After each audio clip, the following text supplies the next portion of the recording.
The massive space station hung in the darkness like a silver crown. Ships from across the galaxy came and went from its docking bays. This was the Galactic Military Academy, where the best young minds learned to become officers in the Great Space Fleet. Hana pressed her face against the transport window as their ship approached. She had never seen anything so huge. The academy could hold 1 million people. Its spinning rings created artificial gravity. Lights twinkled from thousands of windows where cadets studied and trained. "First time seeing it?" asked the boy sitting next to her. He was human too, with dark hair and kind eyes. His name was Jiho, and like Hana, he was from Earth. "Yeah," Hana said. "It's incredible. My whole village could fit in one of those docking bays." Jiho smiled. "My parents told me stories about this place. They said it would change my life." Hana and Jiho were rare at the academy. Most species thought humans were too dangerous to make good officers. Earth was known as a death world, a planet so harsh that only the strongest and most violent creatures could survive. Other aliens saw humans as wild and unpredictable. The transport docked with a soft bump. Hundreds of new cadets walked through the corridors. Hana saw beings she had only read about in books. There were tall, thin creatures made of living crystal. Bug-like aliens with 6 arms walked in perfect formation. Blue-skinned water dwellers wore special suits to keep their skin moist. "Stay close," Jiho whispered to Hana. "Some of these species don't like humans." As if to prove his point, a group of reptilian aliens blocked their path. The leader was tall and covered in golden scales. His uniform showed he was from the hegemony, one of the most powerful empires in the galaxy. "More Deathworlders," the golden alien said with disgust. His name tag read Velcron. "I thought the academy had standards." Hana felt her hands form fists. On Earth, someone talking like that would get punched. But Jiho grabbed her arm gently. "We're just trying to get to orientation, sir," Jiho said politely. Velcron laughed. "Listen to this one, so polite. But we all know what humans really are underneath." He leaned closer. Savage beasts pretending to be civilized. Other cadets gathered to watch. Some looked uncomfortable, but none spoke up. Hana's face burned with anger and shame. "Come on," Jiho said quietly, pulling Hana around the group. "They're not worth it." As they walked away, Velcron called after them. "Run along, little humans. Try not to eat anyone on your way to class." The orientation hall was enormous. Thousands of cadets sat in sections based on their home worlds. The human section was tiny, maybe 50 people total. Hana and Jiho found seats together near the back. The academy commander was a wise-looking alien with 4 arms and purple skin. She welcomed the new cadets and explained the rules. The academy trained officers for the Interstellar Defense Force. They would learn strategy, diplomacy, engineering, and combat. Only the best would graduate. "You come from different worlds," the commander said. "Different cultures, different ways of thinking. Here you must learn to work together. The galaxy's safety depends on cooperation between all species." After orientation, cadets received their room assignments and class schedules. Hana was disappointed to learn she and Jiho would live in different dormitories. The academy mixed species randomly to encourage friendship across racial lines. Hana's roommate was a crystal being named Shimmering Light of Dawn. The alien was polite but cold. Literally cold. The room temperature dropped 10 degrees when she entered. "I have heard about humans," Shimmering Light said in a voice like wind chimes. "Your species is known for violence and emotional outbursts. I hope this will not be a problem." "I'll try to control myself," Hana said, trying not to sound sarcastic. The first few weeks were hard for both humans. Hana excelled in combat training and physical challenges. She could run farther, fight harder, and survive tougher conditions than most other cadets. But she struggled in diplomacy classes, where her direct communication style offended aliens who preferred subtle hints and flowery language. Jiho had the opposite problem. He was brilliant at strategy and planning. His test scores were among the highest in their class. He understood complex battle tactics that confused even advanced students. But he barely passed the physical requirements. His body, built for Earth's harsh gravity, was strong by human standards but average compared to aliens bred for war. The two friends helped each other whenever possible. Hana tutored Jiho in combat techniques, showing him how to use his smaller size and quick thinking to beat larger opponents. Jiho helped Hana with her diplomatic studies, teaching her to think before speaking and consider how her words might affect different species. But their friendship made them targets. Velcron and his hegemony friends saw any human success as an insult to their superior military tradition. They organized training accidents during war games. Equipment would malfunction when humans used it. Study materials would disappear from their rooms. Food from Earth would be declared health hazards and removed from the cafeteria. Other cadets began to avoid the humans. Nobody wanted to be associated with troublemakers. Even well-meaning aliens started to believe that humans caused problems wherever they went. One evening, Hana found Jiho sitting alone in the observation deck, staring out at the stars. "Tough day?" she asked, sitting beside him. Velcron's squad accidentally set their training weapons to full power during combat practice. Jiho said quietly, "I ended up in medical with second-degree burns." Hana felt anger rise in her chest. "We should report him." "To who?" "His uncle is a general in the hegemony fleet. The Academy doesn't want trouble with them." Jiho sighed. "Sometimes I wonder if they're right about us. Maybe humans don't belong here." "Don't say that," Hana said firmly. "You're the smartest person in our strategy class. You've solved tactical problems that stumped the instructors. Just because some golden-scaled bully doesn't like us doesn't mean we don't belong." Jiho smiled for the first time that day. "Thanks, Hana. I don't know what I'd do without you." "Same here," she said. "We stick together, okay? That's what friends do." Neither of them knew that in a few months that friendship would be tested in ways they couldn't imagine, and that promise to stick together would echo across the galaxy for years to come. The Academy continued its daily routine. Classes in the morning, training in the afternoon, studying at night. Slowly, some of the other cadets began to warm up to Hana and Jiho. They saw how hard the humans worked, how they helped their classmates, and how they never gave up despite constant harassment. Baksu, a quiet human from the engineering track, started joining them for meals. Minji, a Korean girl studying alien biology, formed a study group with Jiho. Even a few non-human cadets began to include them in social activities, but Velcron's hatred only grew stronger. He watched the humans making friends and succeeding in their classes with growing rage.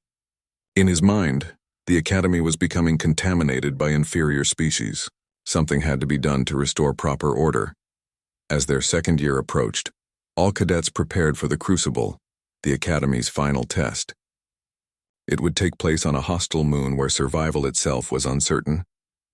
Teams would be mixed randomly, forcing cooperation between natural enemies. Hana felt ready for any challenge the Crucible might bring. She was stronger, smarter, and more confident than when she first arrived. Jiho had grown too, his strategic mind sharper than ever. Neither suspected that Velcron was already planning to use the Crucible for a darker purpose. In the isolation of a deadly moon, far from witnesses and recording devices, accidents could happen. And some accidents might be permanent. The transport ship shuddered as it entered the atmosphere of Karabos 7. Through the reinforced windows, the cadets could see a wasteland of red rocks and poisonous yellow clouds. Lightning storms raged across the surface, and the radiation levels would kill most species within hours without proper protection. "Welcome to hell," muttered Baksu, the human engineer sitting across from Hana Commander Thex. A four-armed purple alien stood at the front of the transport. "Listen carefully, cadets. You have 30 days to complete the Crucible. Each team must establish a forward operating base, maintain communications with command, and defend against automated threats. The environment will try to kill you. The war machines will try to kill you. Your only hope is working together." Hana checked her equipment one more time. Environmental suit, emergency food, basic tools, and a training weapon set to non-lethal. Everything a cadet needed to survive on a moon that wanted them dead. "Team assignments are final," Commander Thex continued. "No trading. No complaints. The computer has mixed species randomly to test your ability to cooperate with anyone." Hana felt nervous butterflies in her stomach. She hoped she would be paired with Jiho, but she knew the chances were small. There were 200 cadets taking the test, split into teams of 8. The computer announced the teams. Hana held her breath as names scrolled across the screen. Her heart sank when she saw the results. She was on Team 7 with Baksu, 2 crystal beings, an insect alien, a water dweller, and a plant creature. No Jiho. She looked around until she spotted him across the transport. He was on Team 12 with Minji and 6 other aliens she didn't recognize. At least he had one friend with him. Team 7, report to Drop Zone Alpha, came the announcement. Hana gathered her gear and followed her new teammates to their assigned area. The crystal beings introduced themselves as Clear Sky and Bright Facet. The insect alien was called Worker of the Third Clutch, though she said everyone could call her Third. The water dweller was Splash, and the plant creature was Root Singer. I have heard humans are aggressive, Clear Sky said to Hana as they checked their equipment. Is this true? Only when we need to be, Hana replied carefully. She was learning to think before speaking thanks to Jiho's coaching. Good, said Third, clicking her mandibles together. This moon will require aggression to survive. The dropships launched from the transport in waves. Each team was deposited at a different location on the moon's surface, far enough apart that they couldn't help each other. The crucible was designed to test each team independently. Team 7's landing zone was a rocky valley surrounded by tall cliffs. The ground was covered in sharp stones that could cut through normal boots. In the distance, Hana could see the ruins of an old military base, their target destination. Environmental suits sealed. Baksu reported, checking his scanner. Radiation levels are high but manageable. We have about 6 hours before the next lightning storm hits. Root Singer extended thin vines into the soil, testing the ground. The earth here is dead. Nothing grows. Nothing lives. We must be very careful. The team moved out in formation with Hana taking point. Her earth-trained senses helped her spot dangers that the others might miss. She led them around unstable rocks and patches of ground that gave off dangerous radiation. As they walked, they talked about their strategy. The mission required them to reach the old base, establish communications, and defend it for 30 days. But the base was sure to be filled with automated defenses left over from some ancient war. My people are experts at crystal technology, Clear Sky explained. I might be able to disable some of the security systems. And I know about plant-based biotechnology, Root Singer added. If there are any organic components, I can handle them. Hana felt hope growing in her chest. Maybe this team would work out after all. Meanwhile, across the valley, Jiho's team was having their own challenges. Team 12 had landed near a radiation swamp where the water glowed with toxic energy. Jiho studied his scanner and planned the safest route to their target zone. We need to move fast, he told his team. The radiation here is getting stronger. If we don't reach higher ground soon, our suits won't protect us. Minji, the Korean biology student, was examining samples of the glowing water. This stuff is incredible. It's like the radiation is feeding some kind of microscopic life form. Save the science for later, snapped one of their teammates, a reptilian alien from Velcron species. Let's just get out of this place. But Jiho was thinking, if there was life in the water, maybe they could use it somehow. Everything in the crucible was a test. Even the environment might hold clues for completing their mission. Back at Team 7's position, they had reached the old military base. It was bigger than expected. A complex of buildings and tunnels carved into the cliff face. Ancient weapon turrets pointed in all directions, silent but menacing. Motion detectors, Baksu whispered, studying his equipment scanner. The whole place is wired. Step in the wrong spot and those turrets will light us up. Can you disable them? Hana asked. Maybe, but I'll need time and help. Clear Sky floated forward, her crystal body reflecting the red light of the alien sun. I can sense the electrical patterns. The control system is in the central building. But there are guards, robot soldiers still active after all these years. The team spent hours planning their approach. They would have to split up, with some creating a distraction while others reached the control room. It was dangerous, but it was their only chance. As night fell on Caribou 7, the lightning storms began. Electrical energy danced across the sky, making their equipment malfunction. In the chaos of the storm, Team 7 made their move. Hana and Third attacked the robot guards from the front, using their combat training to keep the machines busy. Meanwhile, Clear Sky and Baksu snuck through the tunnels toward the control room. Root Singer and the others set up their communication equipment in a defensible position. The plan worked perfectly. By morning, they had taken control of the base and established contact with the academy. Commander Thex's voice crackled through their radio, congratulating them on their success. Well done, Team 7. You are the first team to complete the initial objective. Now you must hold your position for the remaining 29 days.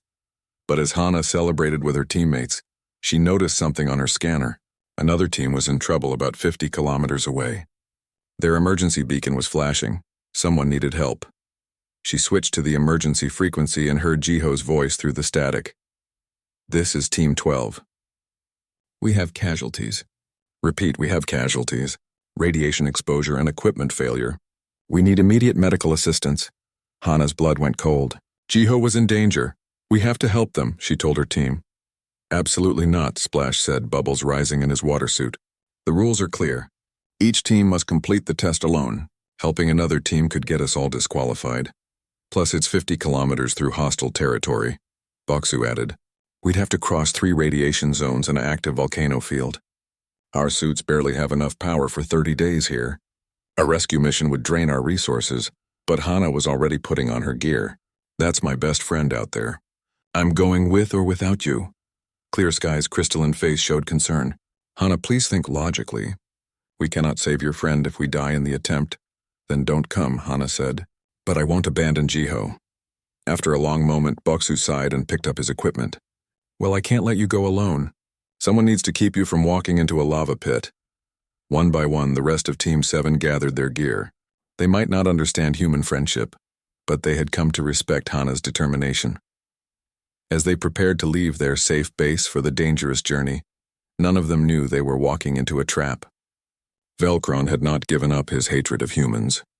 In the isolation of Caribou 7, far from witnesses and recording devices, he had finally found the perfect opportunity for revenge. Team 12 was not in real danger. The emergency signal was fake, designed to lure Hana away from her teammates and into a place where accidents could happen, fatal accidents that would look like the tragic result of human aggression and poor judgment. The golden-scaled alien checked his hidden equipment one more time. Everything was ready.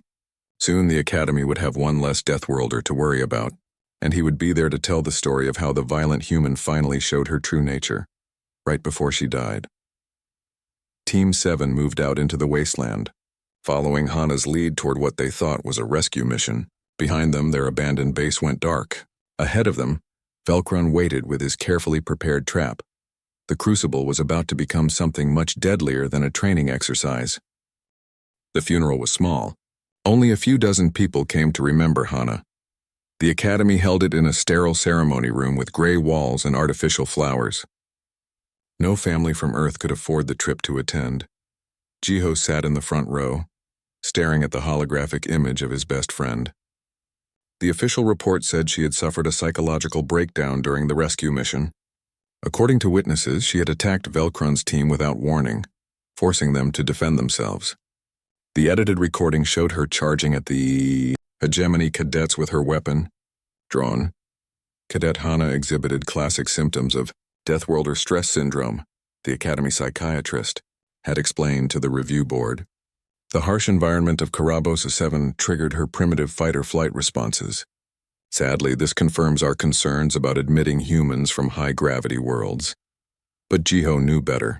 He had studied the evidence obsessively, frame by frame, looking for inconsistencies. The weapon positions were wrong. The timing didn't match the emergency signal. Most importantly, he knew Hana. She would never attack someone without cause. "I'm sorry for your loss," said a voice behind him. Jiho turned to see Commander Thex, the purple-skinned alien who had overseen the crucible. "She was murdered," Jiho said quietly. Commander Thex's 4 eyes blinked slowly. The investigation found no evidence of foul play. Sometimes, Cadet, we must accept difficult truths about those we care for. After the funeral, Jiho walked alone through the Academy corridors. Other cadets avoided him now. Word had spread that humans were unpredictable and dangerous. The death of Hana had confirmed everyone's worst fears about Deathworlders. Boksu caught up with him near the observation deck. The quiet engineer looked older, worn down by guilt and grief. "I should have stopped her," Boksu said. "When she insisted on the rescue mission, I should have refused to help." "Then you would be dead too," Jiho replied. "Velkron would have made sure of that." "You really think he planned this?" Jiho showed Boksu his personal datapad. On the screen were technical diagrams and timeline analyses. "Look at the equipment failure patterns. Look at the emergency signal timing." Everything was arranged to separate Hana from witnesses who might protect her. Boksu studied the data. His engineering background helped him see the subtle signs of sabotage. "This is..." This is actually pretty clever. But why would Velcron go so far? Just to hurt one human cadet? Because we were proving him wrong, Jiho said. Hana was showing everyone that humans could be soldiers, not just savages. That threatened everything he believed about his species' superiority. So what do? Report this to Academy Command? Jiho laughed bitterly. With what proof? Velcron's family has connections throughout the fleet. His uncle is a general. His cousin is a trade negotiator. They own mining rights on 12 worlds. Who's going to listen to two human cadets? Over the following weeks, Jiho changed. The cheerful, optimistic boy who had befriended Hana became someone else. He still attended classes and completed assignments, but now he studied with cold intensity. His friends noticed that he spent hours in the academy library, researching subjects that had nothing to do with his coursework. Minji found him there one evening, surrounded by data pads and holographic displays showing star charts and political maps. What is all this? She asked, sitting down beside him. Research, Jiho said without looking up. Did you know the hegemony's power comes from three main sources? Their monopoly on quantum fold communication technology, their alliance with the Consortium Trading Guild, and their exclusive mining rights on strategic worlds. Why are you studying hegemony politics? Because I want to understand how they work, how they think, how they maintain control. Jiho finally looked at her, and Minji was shocked by what she saw in his eyes. The grief was still there, but underneath it was something much more dangerous. Hana believed in protecting people. She died trying to save someone who didn't need saving. I think she would want me to make sure it never happens again. Jiho, you're scaring me. Whatever you're thinking, please don't do anything stupid. Stupid? Jiho closed the data pads and began organizing his notes. No, I've been stupid for too long. Thinking that being polite and following rules would be enough. That good intentions matter more than results. He stood up, gathering his materials. I'm going to graduate from this academy. I'm going to join Fleet Intelligence. And then I'm going to do my job very, very well. The next 2 years passed quickly. Jiho threw himself into his studies with machine-like efficiency. He graduated third in his class, high enough to get a good assignment, but not so high as to attract unwanted attention. He requested a posting in Fleet Intelligence, analyzing political and military threats across the galaxy. Velcron graduated as well, accepting a position as a junior officer in the Hegemony Fleet. His uncle made sure he received the best assignments and fastest promotions. Within a year, he was commanding his own squadron. Within 2 years, he was being groomed for flag rank. Meanwhile, Jiho became Lieutenant Park Jiho, intelligence analyst, stationed at Fleet Command on the neutral world of Centauri Prime. His job was to monitor political developments and assess threats to galactic stability. It was exactly what he wanted. From his position in intelligence, Jiho began to build a detailed picture of hegemony power structures. He identified key individuals, traced financial networks, and mapped out political relationships. He learned that the hegemony's strength came not from military might alone, but from careful control of technology and resources. Their quantum fold communication system allowed instant contact across vast distances. No other species had cracked the secret of fold space transmission, making the hegemony indispensable to galactic commerce and defense. They leveraged this monopoly to gain favorable trade agreements and political concessions. The Consortium, a guild of merchant species, provided the hegemony with economic leverage.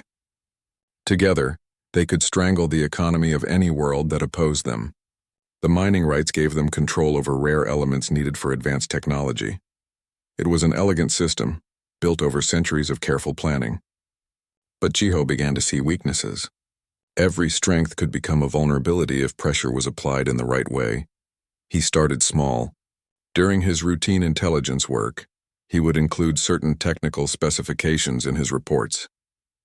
Information about quantum fold theory that seemed harmless but might inspire other species to develop competing technologies. Trade route analyses that revealed inefficiencies in consortium operations. Mining surveys that suggested untapped resources on worlds outside hegemony control. Each piece of information was legitimate and necessary for Fleet Command to understand galactic affairs. But together, they began to plant seeds that would grow into larger changes. Jiho also began cultivating relationships with other officers. He befriended Soren, a brilliant Nereid scientist working on communication systems. He provided tactical advice to Wu Jin, a young lieutenant whose innovative strategies were gaining attention. He supported the career of Taiyan, a trade specialist who understood galactic economics better than anyone. None of them knew they were part of a larger plan. They simply saw Jiho as a helpful colleague who provided useful information and good advice. Someone who understood how to navigate the complex politics of fleet command. Years passed. Jiho received promotions and commendations for his analytical work. His superiors praised his ability to see patterns that others missed and predict political developments before they happened. What they didn't realize was that he wasn't just predicting changes, he was causing them. The first crack in hegemony power came when Soren announced a breakthrough in quantum fold research. His new system was faster, more efficient, and could be built using materials that any species could obtain. When Fleet Command tested the system, it performed better than hegemony technology.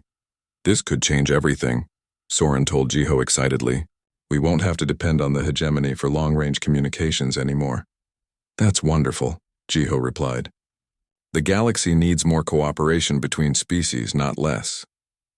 The second crack came when Taiyan negotiated a new trade agreement between the Terran colonies and several independent worlds. The deal bypassed consortium middlemen entirely, offering better prices for both buyers and sellers. Other species quickly demanded similar arrangements. How did you know this would work? Taiyan asked Jiho during the celebration dinner. Just good analysis, Jiho said modestly. I study trade patterns in my intelligence work. I noticed some inefficiencies that could be corrected with better coordination. The third crack was the largest. During a routine survey of asteroid fields in unclaimed space, fleet explorers discovered massive deposits of rare minerals. The find was so large it could supply the entire galaxy for centuries. Suddenly, hegemony mining monopolies became worthless. Incredible luck, the survey commander reported to Fleet Command. We almost didn't check that sector. But Lieutenant Commander Park's analysis suggested we might find something valuable there. Jiho accepted the congratulations with appropriate humility. He didn't mention that the survey data had been sitting in archives for 20 years. Overlooked because no one thought to look in that particular region. Sometimes intelligence work was about knowing where to point people's attention. Commander Park Jiho stood before the large holographic display in his office, watching the latest intelligence report scroll past in glowing text. 5 years had passed since Hana's death, and the galaxy had changed dramatically. The careful seeds he had planted were now growing into mighty trees that would soon topple an empire. The hegemony was in crisis, though they didn't fully understand why yet. Their technological advantages were disappearing. Their economic partnerships were falling apart. Their political influence was weakening every day. Soren's communication breakthrough had been adopted by 12 species in the past 2 years. The new quantum fold system was not only better than hegemony technology, it was also open source. Any civilization could build and improve it. The hegemony's 1,000-year monopoly on instant galactic communication had ended almost overnight. The irony is beautiful, Jiho said to himself, reading the latest technical reports. The hegemony had spent centuries guarding their communication secrets so carefully that they had stopped innovating. While they protected old technology, others had leapfrogged far ahead. A soft chime announced an incoming message. Jiho's screen showed the face of Captain Taiyan, now one of the fleet's top trade negotiators. She was calling from the consortium headquarters on Vega Station. Jiho, you need to see this, she said, excitement clear in her voice. The consortium is fracturing. 3 of their major member species just announced they're forming their own trading alliance. They're using the new shipping routes we mapped out last year. That's significant news, Jiho replied, though inside he felt deep satisfaction. What's their reasoning? They say the consortium's policies favor hegemony interests too heavily. The new alliance promises better profits and more independence. Taiyan leaned closer to her camera. Between you and me, I think this is just the beginning. Once other species see the benefits, they'll want to join too. After the call ended, Jiho updated his private files. The consortium collapse was happening faster than he had predicted. Trade was the foundation of hegemony power. Without economic leverage, they would have to rely on military force alone. And military force without economic backing was ultimately unsustainable. His next visitor was Lieutenant Colonel Wu Jin, whose tactical innovations had earned him command of a battle squadron. The young officer looked troubled as he entered Jiho's office. "We have a problem," Wu Jin said without preamble. "Admiral Velkron is pushing for military action against the new trade alliance. He wants to deploy battle groups to protect hegemony commercial interests." Jiho felt a chill of concern. He had expected Velkron to react poorly to his empire's decline, but open military aggression could lead to galactic war. "What's Fleet Command's position on this?" Jiho asked, divided. Some admirals think Velkron has a point, that the hegemony deserves protection for their historical contributions to galactic stability. Others worry that military action would only drive more species away from the alliance. "And what do you think?" Wu Jin sat down heavily. "I think Velkron is scared. His whole worldview is based on hegemony superiority. When that superiority disappears, he doesn't know how to respond except with force. This was dangerous territory." Jiho had spent years weakening hegemony power through careful, subtle means. Direct military confrontation could undo all his work and cause massive casualties. He needed to find a way to neutralize Velkron's influence before the admiral could start a war. "Has anyone questioned Velkron's judgment?" Jiho asked carefully, not openly. "His family connections protect him. Plus, his service record is impressive on paper." Wu Jin paused. "Though there have been some odd incidents in his career. Equipment failures that always seemed to happen around humans or other species he disliked." Jiho felt his pulse quicken. "What kind of equipment failures?" "Nothing provable. Just a pattern that some people have noticed. Like that cadet who died during the Crucible trials a few years ago. Velkron was there when it happened, so others had noticed." Jiho filed this information away for future use. If Velkron's pattern of sabotage could be proven, it would destroy his credibility and remove him as a threat. Over the following months, Jiho's network of allies continued their work. Captain Boksu, now chief engineer at the shipyards, was developing new ship designs that didn't require hegemony materials. Dr. Minji had become the fleet's leading expert on alien biology and was training medical officers from dozens of species. Each of them contributed to reducing galactic dependence on hegemony. Resources and expertise. The breaking point came when Jiho released his masterpiece, a carefully crafted intelligence report that appeared to show massive corruption within hegemony leadership. The evidence suggested that military leaders had been stealing funds meant for mutual defense, using the money to build private fleets and purchase luxury estates. The documents were sophisticated forgeries, but they were based on real financial patterns that Jiho had observed during his years of analysis. Each fake transaction was plausible because it fit with actual hegemony behavior. The corruption might be fictional, but it felt true to anyone who had dealt with hegemony, arrogance, and entitlement. "This is explosive," said Admiral Chen, Jiho's direct superior, studying the report on her secure terminal. "If this is accurate, it means the hegemony has been violating trade agreements and defense pacts for decades." "The evidence speaks for itself," Jiho replied. "Though I should note that these financial records were obtained through sensitive sources. We'll need to verify everything carefully before taking action. But verification would take time, and time was something the hegemony didn't have." News of the corruption investigation leaked to the galactic press within days. Species that had been growing suspicious of hegemony policies now had apparent proof of their worst fears. The political reaction was swift and devastating. The consortium formally expelled the hegemony from membership. 3 hegemony colony worlds declared independence. 2 major trade partners canceled defense contracts worth billions of credits. In a matter of weeks, an empire that had dominated the galaxy for a millennium was suddenly isolated and bankrupt.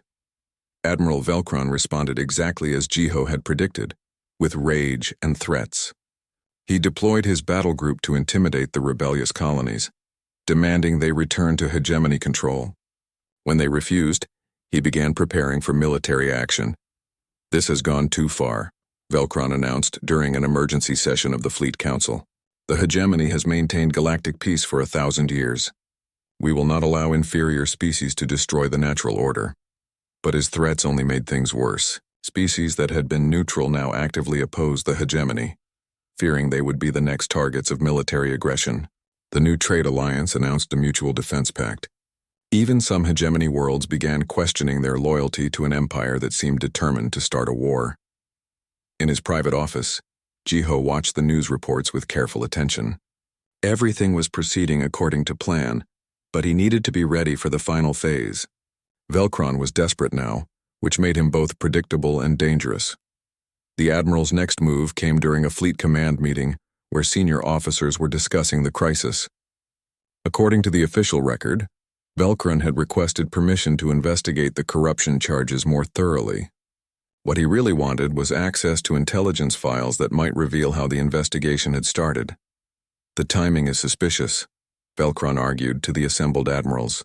These charges surface just as our economic partnerships begin failing. Someone is orchestrating our downfall. Admiral Chen looked uncomfortable. Are you suggesting this is some kind of conspiracy? I'm suggesting that our enemies are more clever than we realized. They've been working against us for years, using our own systems against us. Jiho felt a moment of genuine admiration for his enemy. Velcron was wrong about the details, but he was right about the basic situation. There was indeed a conspiracy, and it had been working against the hegemony for years. That's a serious accusation, said Admiral Torres, the fleet's chief of staff. Do you have any evidence of this conspiracy? Velcron's golden scales darkened with frustration. The evidence is all around us. Our technology becomes obsolete overnight. Our trade partners abandon us. Our own colonies rebel. These things don't happen by accident. They happen when an empire becomes corrupt and arrogant, Admiral Chen replied coldly. The hegemony's problems are self-inflicted. After the meeting, Jiho made his final move. He accessed Velcron's service record using his intelligence clearance and began a careful review of the Admiral's career. What he found was even better than he had hoped. The pattern of suspicious incidents was clear once someone knew how to look for it. Equipment failures during joint exercises with human units. Accidents that always seemed to affect species Velcron disliked. Most damning of all, inconsistencies in his report about Hana's death that became obvious when compared with other evidence. Jiho compiled everything into a comprehensive dossier and sent it to the fleet's internal affairs department. He also made sure copies reached certain journalists who specialized in military corruption stories. The investigation will take time, he told Buxu during one of their regular meetings. But I think we'll finally get justice for Hana. The courtroom on Nexus Prime was packed with representatives from across the galaxy. The trial of Admiral Velcron had become the most watched legal proceeding in centuries. Species that had suffered under hegemony domination wanted to see justice finally served. Commander Park Jiho sat in the witness section, wearing his dress uniform with quiet dignity. He had been called to testify about the intelligence patterns that had revealed Velcron's crimes. The irony wasn't lost on him. He was here to help convict the being who had murdered his best friend, using evidence he had spent 10 years carefully assembling. Velcron entered the courtroom in restraints, his golden scales dulled by months in prison. He looked older, broken by the collapse of everything he had believed in. But when his eyes met Jiho's across the room, there was still hatred burning there. The defendant stands accused of multiple counts of murder, sabotage, and conspiracy, announced Judge Kethril, a wise old alien whose species was known for their fairness. These crimes span a period of 15 years and resulted in the deaths of 17 sentient beings. The prosecutor, a sharp-minded human lawyer named Kyung, presented the evidence methodically. Equipment failures that followed suspicious patterns. Recorded communications showing Velcron's prejudices. Most damning of all, the truth about what had happened to Cadet Hana during the Crucible trials. The defendant orchestrated an elaborate trap. Kyung explained to the jury. He faked an emergency signal to lure Cadet Hana away from her team. When she arrived to help what she thought were injured cadets, he and his accomplices murdered her in cold blood. They then edited the recordings to make it appear she had attacked them first. Velcron's defense attorney, also from the hegemony, tried to argue that his client was a patriot who had served his empire faithfully. But the evidence was overwhelming. Witnesses came forward with stories of harassment and sabotage. Technical experts proved that the equipment failures could not have been accidental. When Jiho was called to testify, he spoke clearly and factually about his intelligence analysis. He explained how he had noticed patterns in the data that suggested criminal behavior. He didn't mention his personal connection to one of the victims. That would have compromised his objectivity as a witness. Commander Park, the defense attorney asked during cross-examination, "Isn't it true that you have a personal grudge against my client? That you blame him for the death of a friend?" Jiho met the lawyer's eyes steadily. I blame him for the death of Cadet Hana because the evidence shows he killed her. My personal feelings don't change the facts. But those personal feelings might have influenced your interpretation of the evidence. The evidence speaks for itself. Multiple experts have verified my analysis. If you think I made errors, please point them out specifically. The defense attorney couldn't. The case against Velcron was too strong, built on too many different sources of proof. After 3 days of testimony, the jury deliberated for less than 2 hours before returning with a guilty verdict on all charges. Admiral Velcron, Judge Kethril said as the courtroom fell silent, "You have been found guilty of crimes against sentient life. Your actions were not those of a soldier serving his people, but of a murderer who used his position to kill those he considered inferior. You are hereby sentenced to life imprisonment without possibility of parole." As guards led Velcron away, he turned back toward the courtroom one last time. His eyes found Jiho again, and this time there was something besides hatred there, a kind of desperate understanding. "You destroyed everything," Velcron said, his voice carrying clearly in the silent room. "My people, my culture, my legacy, all for one human soldier." Jiho stood up slowly, his uniform crisp and his bearing military straight. When he spoke, his voice was calm and measured, but everyone in the courtroom could hear the steel underneath. "Hana wasn't just one human soldier, she was my friend. And she believed in something better than your empire of bullies and cowards." Velcron tried to lunge forward, but the guards held him back. "You think you've won? You think destroying the hegemony makes the galaxy safer? You've unleashed chaos." "I've unleashed justice," Jiho replied. "There's a difference." After the trial, Jiho walked through the corridors of the courthouse with Admiral Chen and several other fleet officers. They were discussing the aftermath of the hegemony's collapse and what it meant for galactic stability. 17 worlds have applied to join the new cooperative alliance, Admiral Chen reported. They want the protection and trade benefits, but they also want a voice in decision-making. It's a very different model from the old imperial system.